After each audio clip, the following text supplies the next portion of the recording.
बिस्मिल्लाहिर्रहमानिर्रहीम।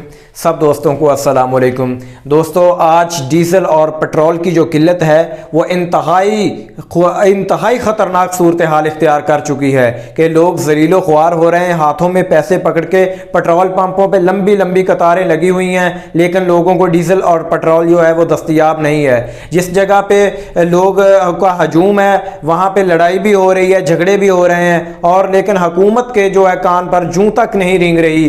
पता नहीं हुकूमत किन ख्वाबों में मगन है कि ये अपनी खींचातानी में एक दूसरे से इक़्तिदार की कुर्सी छीनने में लगे हुए हैं, और इनकी पूरी तवज्जो सिर्फ इक़्तिदार की कुर्सी पे मरकूज है। आज मुल्क की सूरत हाल श्रीलंका जैसी हो रही है, बल्कि हो चुकी है मेरे ख्याल में। मीडिया सिर्फ और सिर्फ अपनी आंखें बंद किए हुए है, और इस बात पे अपोजिशन को और हुकूमत को तवज्जो देनी चाहिए कि अगर पाकिस्तान में सियासत करनी है, जिस पाकिस्तान को जिंदा रखने के लिए हमें इस पे तवज्जो देनी चाहिए। अगर पाकिस्तान ही ना बचा तो कहाँ पे करनी है सियासत? हमारे मुल्क को तबाही के दहाने पे लाके खड़ा कर दिया है, और उन रास्तों पे चल पड़े हैं ये सियासतदान जिन पे वापसी के दरवाजे बंद होते नजर आ रहे हैं। हमारे मुल्क इंतहाई खतरनाक सूरत हाल में चला गया है, और आने वाली नस्लों के लिए मजीद परेशानियां बढ़ती चली जा रही हैं। जो IMF के मुआहदे हैं ये को पहली दफा तो नहीं हुए, हर हुकूमत करती है और हर कुछ मंथ के बाद करती है। जो लोग एक दफ़ा सोचते हैं कि चलो यार ये अजाब आ गया है,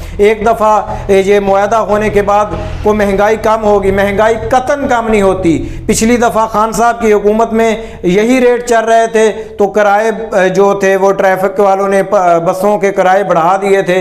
लिहाजा डीजल और पेट्रोल कम होने के बावजूद किसी मालकान ने किराया कम नहीं किया। लिहाजा अब जब फिर से पेट्रोल और डीजल की कीमतें ऊपर जा रही हैं तो किराए फिर दोगुना हो जाएंगे।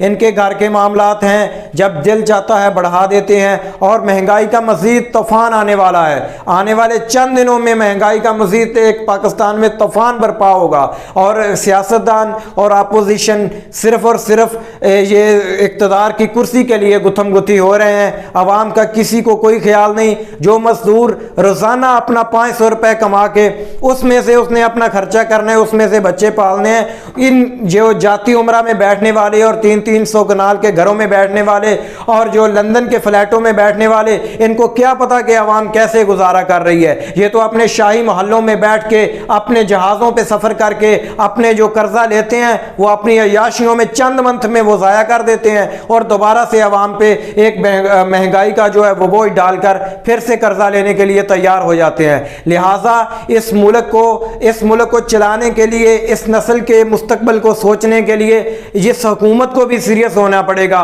और नौजवानों को सोचना पड़ेगा कि हमने ऐसे ही हुक्मरान मुल्क पे मुसल्लत किए जो चोर हैं, जो बदमाश हैं, जो इस मुल्क को लूट रहे हैं। चोर की दो डेफिनेशनें होती हैं, एक तो तुम्हारा माल चोरी करना, जायदाद चोरी करना, दूसरा इस यूथ की जो है सोचों में जो खलल अंदाजी कर देना, इनकी सोचों को चोरी करना, इनके दिमाग को कंट्रोल करना, इनकी सेहत की चोरी करना।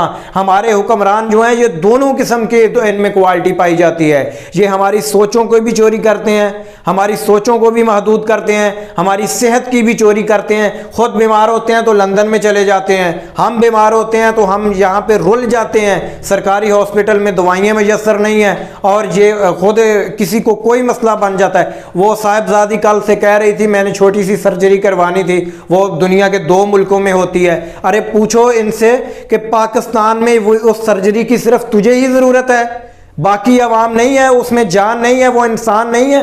तुझे ही सर्जरी की ज़रूरत है जो दुनिया के 2 मुल्कों में होती है, और आप लोग ही वो करवा सकते हैं। इसका मतलब है तुम कोई और मखलूक हो और हम कोई और मखलूक हैं।